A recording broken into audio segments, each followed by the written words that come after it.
সড়ক দুর্ঘটনায় 4 জেলায় প্রাণ গেছে 10 জনের। ছাদ উড়ে যাওয়ার পরও 10 কিলোমিটার ছুটল যাত্রীসহ বাস।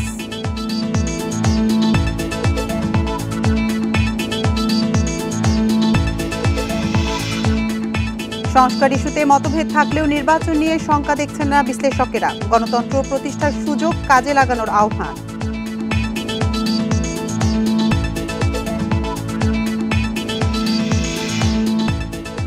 6 দাবিতে ঢাকাসহ বিভিন্ন জেলায় পলিটেকনিক শিক্ষার্থীদের বিক্ষোভ, কাফনের কাপড় পরে মিছিল।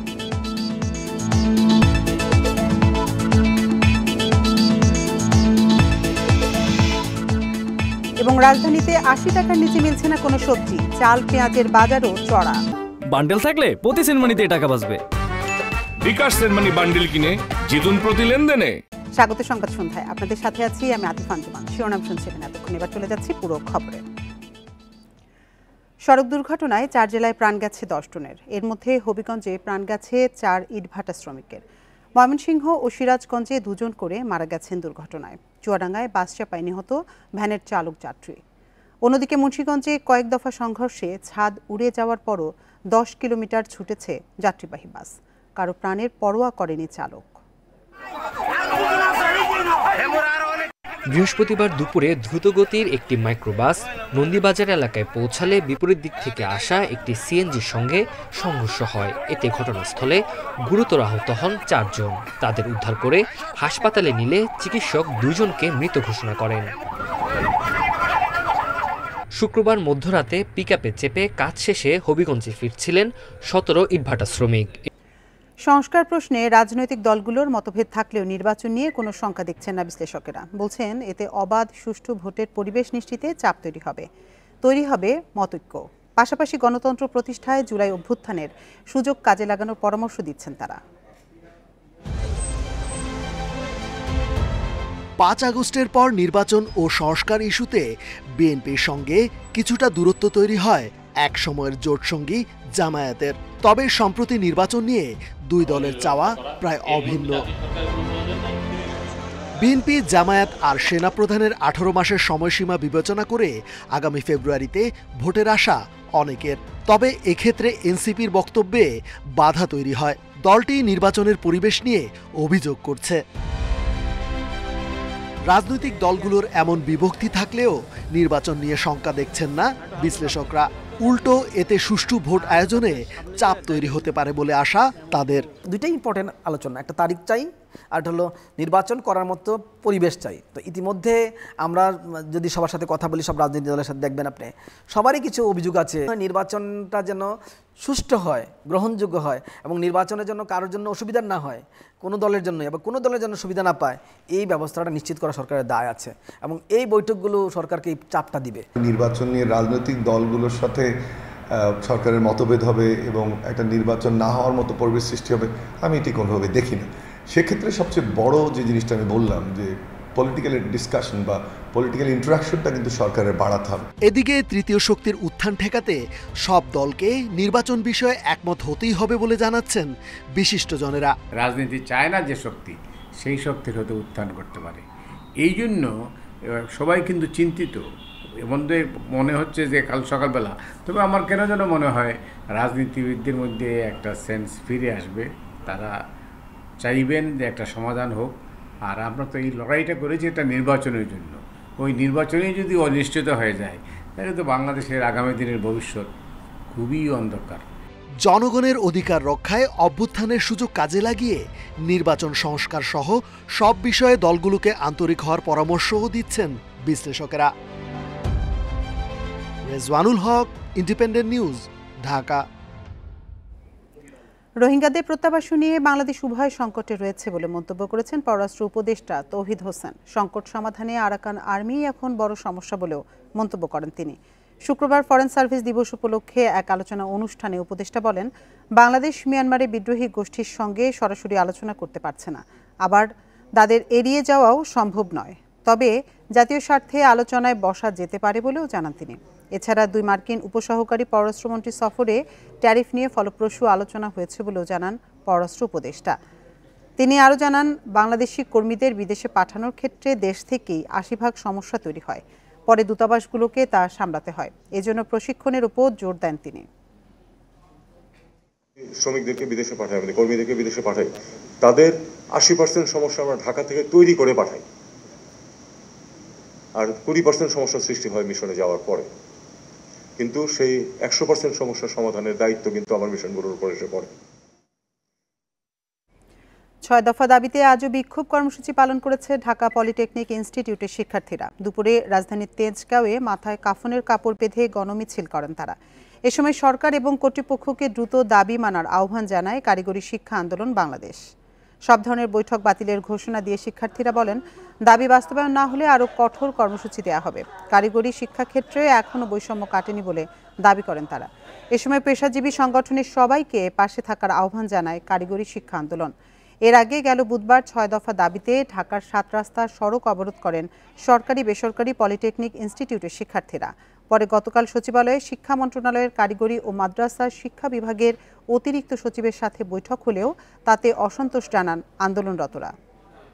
এরকম বৈঠক আমাদের সঙ্গে এর আগেও 9 থেকে 10 বার করা হয়েছে, শুধু তারা আশ্বাস দেয়, কোনো সিদ্ধান্ত দেয় না। তারা এসএসসি এবং এইচএসসি ভোকেশনাল থেকে আসে, আর আমরা করি ডিপ্লোমা ইঞ্জিনিয়ারিং। তারা কিভাবে ওই সমমান শিক্ষাগত যোগ্যতা এসে আমাদেরকে এই ডিপ্লোমা ইঞ্জিনিয়ারিং এর বিভিন্ন ল্যাব শিখাবে। সরকার পক্ষকে বারবার সময় দিতে চাচ্ছি, তারা যেন আমাদের দাবিগুলো দ্রুত থেকে দ্রুত সময়ে বাস্তবায়ন করুক। আমরা বাধ্য হয়ে বর্তমানে রাজপথে অবরোধ সহ রেলপথ অবরোধ এমন সংগঠন যারা এমন এই কর্মসূচি রাখছি। আমাদের দাবি বাস্তবায়ন না হলে কারিগরি ছাত্র আন্দোলন বাংলাদেশ সকল পলিটেকনিক ইনস্টিটিউটের সাথে সম্মিলিত হবে, কঠোর থেকে কঠোর কর্মসূচি ঘোষণা করবে। এদিকে 6 দফা দাবিতে পূর্ব ঘোষিত কর্মসূচি অনুযায়ী দেশের বিভিন্ন জেলায় কাফনের কাপড় নিয়ে বিক্ষোভ মিছিল করেছে পলিটেকনিক ইনস্টিটিউটের শিক্ষার্থীরা। দুপুরে জুমার নামাজ শেষে বগুড়া শহরের কলোনি এলাকায় পলিটেকনিক ইনস্টিটিউট ক্যাম্পাসের সামনে সমাবেশ ও বিক্ষোভ মিছিল করে শিক্ষক শিক্ষার্থীরা। একই দাবিতে রাজশাহী পলিটেকনিক ইনস্টিটিউটের সামনে 0 পয়েন্ট হয়ে বিক্ষোভ মিছিল নিয়ে বাটার মোড় এলাকায় অবস্থান করে শিক্ষার্থীরা। এ সময় অবৈধ পদোন্নতির রায় হাইকোর্টের মাধ্যমে বাতিলের দাবি জানান তারা। এর আগে সিলেট পলিটেকনিক ইনস্টিটিউটের শিক্ষার্থীরা ক্যাম্পাসের সামনে থেকে বিক্ষোভ মিছিল বের করে। এ সময় দাবি আদায় না হলে আন্দোলন চালিয়ে যাওয়ার হুঁশিয়ারি দেয় আন্দোলনরত শিক্ষার্থীরা। একই দাবিতে বিক্ষোভ মিছিল করেছে চট্টগ্রাম পলিটেকনিকের শিক্ষার্থীরা।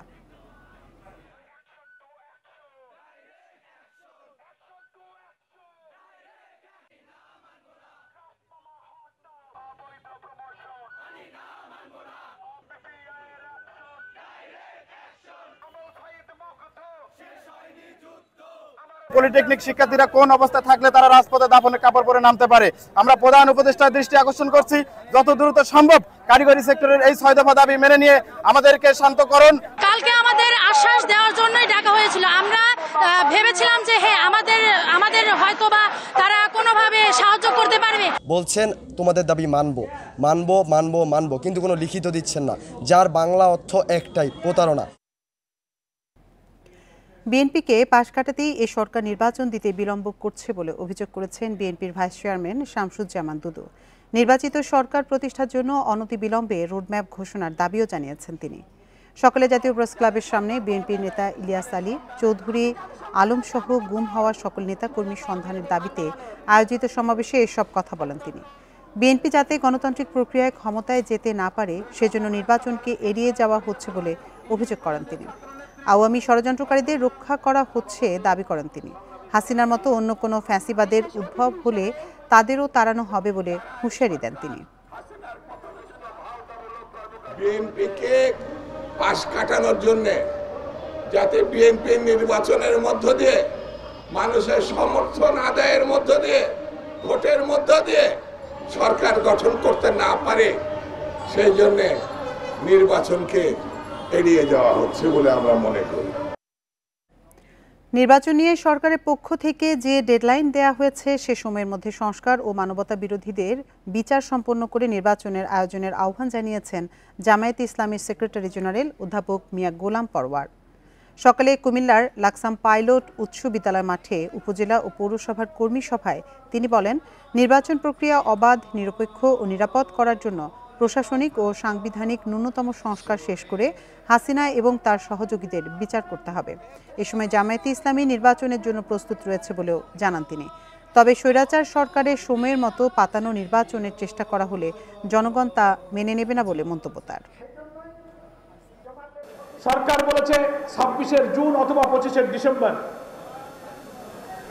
আপনি যে সময় পারেন নির্বাচন করেন, কিন্তু প্রোভাইডেড 14,024 মতো নির্বাচন হলে এই নির্বাচন বাংলার মানুষ হতে দেবে না। ফিলিস্তিনের গাজায় গণহত্যা, ভারতে বিতর্কিত ওয়াকফ বিল পাস ও মুসলিম অধিকার খর্ব করার প্রতিবাদে বিক্ষোভ সমাবেশ ও গণমিছিল করেছে জমিয়াতে উলমায়ে ইসলাম বাংলাদেশ। শুক্রবার জাতীয় মসজিদ বায়তুল মোকাররমের উত্তর গেটে বিক্ষোভ সমাবেশ ও গণমিছিল হয়েছে। দলটির মহাসচিব মঞ্জুরুল ইসলাম আফেন্দি গাজায় ইসরায়েলি হামলার অচিরেই বন্ধ ও তীব্র প্রতিবাদ জানান। ভারতের মোদী সরকার বিতর্কিত ওয়াকফ বিল পাশ করে মুসলিমদের অধিকার খর্ব করার চেষ্টা করছে। বিতর্কিত ওয়াকফ বিল আইন বাতিল করার আহ্বান জানান আফেন্দি। এই নির্যাতন নিপীড়ন বন্ধ না হলে প্রতিরোধ গড়ে তোলা হবে বলেও জানান তিনি। পৃথিবীতে ইহুদিদের কোন স্থান থাকতে পারে না। ভারতের মসজিদ মাদ্রাসার নিরাপত্তা বিধানের সাথে সাথে মুসলমানদের ধর্মীয় অধিকার সংরক্ষণ করতে হবে। ইহুদিবাদের উর্বর ভূমি বানানোর যে চেষ্টা করা হচ্ছে, গাজা এবং রাফা ইহুদিবাদের উর্বর ভূমি হবে না। এই জায়েজ শক্তিটা নিয়ে লড়ুন, দেখবেন আল্লাহ আমাদেরকে বিজয় দান করবে। আপনারা গাজীপুরের টঙ্গীর একটি বাসা থেকে 2 শিশুর মরদেহ উদ্ধার করেছে পুলিশ। বিকেলে পূর্ব আরেজপুর এলাকার সানোয়ার মিয়ার বাড়ি থেকে মরদেহ উদ্ধার করা হয়। তাদের একজনের বয়স 6 ও অপরজনের বয়স 4 বছর বলে জানা গেছে। মা সালেহা বেগমের দাবি, দুপুরে 2 শিশু বাসায় ঘুমিয়েছিল। হঠাৎ অজ্ঞাত এক ব্যক্তি ঘরে ঢুকে ধারালো অস্ত্র দিয়ে তাদের কুপিয়ে পালিয়ে যায়। টঙ্গী পূর্ব থানার ভারপ্রাপ্ত কর্মকর্তা ফরিদুল ইসলাম জানান, আব্দুল বাতিন মিয়া পরিবার নিয়ে আরিজপুরের রূপবানের টেক এলাকার একটি বাড়িতে ভাড়া থাকতেন। বিকেলে নিহত শিশুদের মায়ের কাছ থেকে খবর পেয়ে ঘটনাস্থলে গিয়ে 2 শিশুর মরদেহ উদ্ধার করা হয়। ওই সময় বাসায় শিশুদের মা থাকলেও বাবা বাইরে ছিলেন।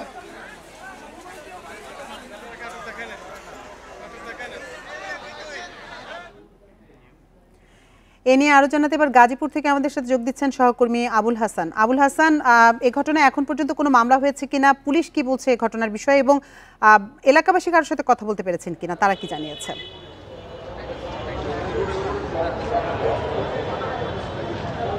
দেখুন, পুলিশের সঙ্গে কথা বলে আমরা যেটি জেনেছি যে 5:45টার দিকে আজকে টঙ্গীর আরিজপুরের একটি ফ্ল্যাটের 8তলা ফ্ল্যাটের 3য় তলা থেকে এই 2 শিশু অর্থাৎ আব্দুল্লাহ এবং মালিহার মরদেহ উদ্ধার করে পুলিশ। এবং এই ঘটনায় এখন আমরা যেটি জেনেছি যে নিহতের মা এবং বাবাকে জিজ্ঞাসাবাদের জন্য থানায় আনা হয়েছে এবং যে মরদেহ আছে দুজনের, সেই মরদেহটির সুরতাল প্রতিবেদন করে লাশ কিন্তু এখন থানায় নিয়ে আসা হয়েছে। আপনি নিশ্চয়ই দেখতে পাচ্ছেন যে এই যে লাশবাহী যে ফ্রিজিং গাড়ি, সেই গাড়িতে লাশ দুটি রাখা হয়েছে। এবং আমরা যেটি জেনেছি পুলিশের মাধ্যমে যে 4:45টার দিকে যে নিহতের মা, তার ভাষ্যমতে যে ফ্ল্যাটের ভিতর অজ্ঞাত একজন ব্যক্তি সেখানে প্রবেশ করে এবং তার যে 2 শিশু আব্দুল্লাহ এবং মালিয়া, তাদেরকে এলোপাথারি কুপিয়ে হত্যা করে চলে যায়। এবং পরবর্তীতে তিনি থানা পুলিশকে খবর দিলে পুলিশ ঘটনাস্থলে গিয়ে কিন্তু মরদেহ উদ্ধার করেন। এবং এই ঘটনায় এখন পর্যন্ত কিন্তু কোনো মামলা হয়নি। আশেপাশের যে স্পটটি যেখানে রয়েছে ঘটনার আলামত, সেই আলামত সংগ্রহের জন্য পুলিশের ঊর্ধ্বতন কর্মকর্তারা সেখানে গিয়েছেন এবং পুলিশ ব্যুরো অফ ইনভেস্টিগেশন অর্থাৎ পিবিআইয়ের একটি টিম সেখানে পৌঁছেছে এবং পুলিশের যে ঊর্ধ্বতন কর্মকর্তারা তারা কিন্তু বিষয়টি দেখছেন এবং এটি আসলে কিভাবে ঘটলো, কি কারণে এই হত্যাকাণ্ড ঘটেছে সেই বিষয়টি তারা খতিয়ে দেখছেন বলে আমরা আইনশৃঙ্খলা বাহিনীর মাধ্যমে জেনেছি।